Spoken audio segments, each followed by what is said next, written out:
స్వర్ణదుర్గంలో అమ్మవారు ప్రసాదించిన నిధులతో పరామదేవ పర్వతంపై శత్రు దుర్భేచ్చమైన రాజ్గఢ్ కోటను నిర్మించడం జరిగింది. ఇక ఉంది మనకి స్వతంత్ర మరాఠా రాజ్యం, అదే హిందూ స్వరాజ్యం.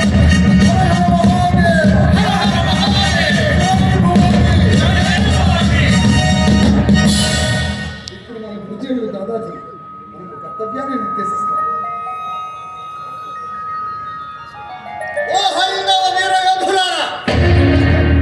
రాజమాత విజయదాయి మహావీరుడు సహాజన బిడ్డ శివాజీ మనదైన మరాఠా సామ్రాజ్యానికి పూర్వ వైభవాన్ని సంతరింపజేయడానికి నడుపిగించాడు.